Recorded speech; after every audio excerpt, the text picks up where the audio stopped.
All right, buying a gun. Whether it's your first firearm or another firearm, there are some things you really got to know about buying a firearm.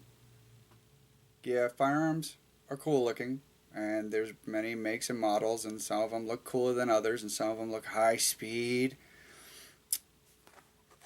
What do you need? Let's fix that. What do you need in your firearm? So, if you're going to buy a firearm to go out and practice with, there's lots of different options on that. What caliber do you want? What do you want to spend? And have you already taken a course about firearms? Now that's kind of important because that's where they cover the fundamentals and you get a chance to do some shooting.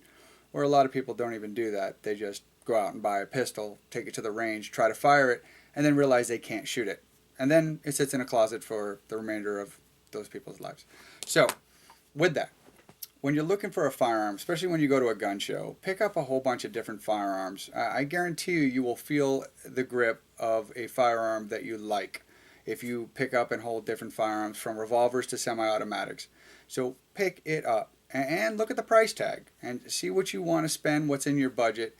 Just because it's pretty doesn't mean it's going to work for you. Now, if you want to pre-plan, go to a range, rent a pistol, rent a 22, rent a 380, a 9 mil, 40, 45, and shoot it. Or take a class and learn to shoot it. That way you can feel what each caliber feels like in your hand.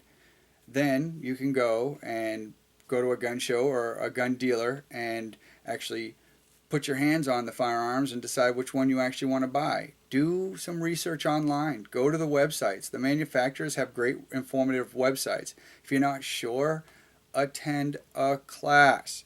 You go to a class, you can learn about the firearms, plus you have your instructor that would probably be willing to take you around to try to find your perfect firearm. So before you go and buy that pretty little pink firearm because somebody said it'll fit in your hands perfectly and it's pink, or before you go buy the gold-plated 50 caliber pistol, go take a course, learn about firearms, go to a range, rent firearms, and try each different caliber to figure out what works best for you. There are plenty of people, men and women, who go out and buy a 45 and then can't handle it, can't shoot it effectively, hurts their hand, too loud, they don't like it, so they don't fire it again.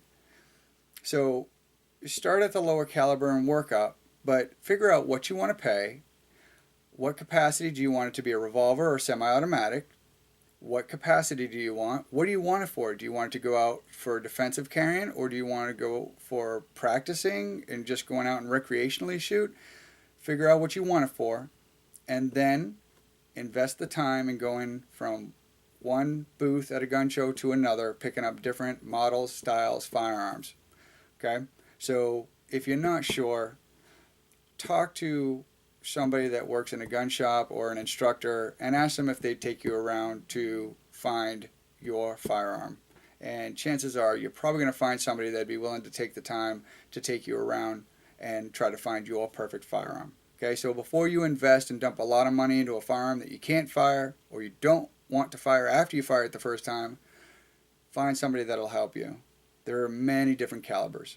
If you have any other questions, you can email me at smarttactics@hotmail, and you can always go to the website www.smartweaponstactics.com. All right, guys, be safe.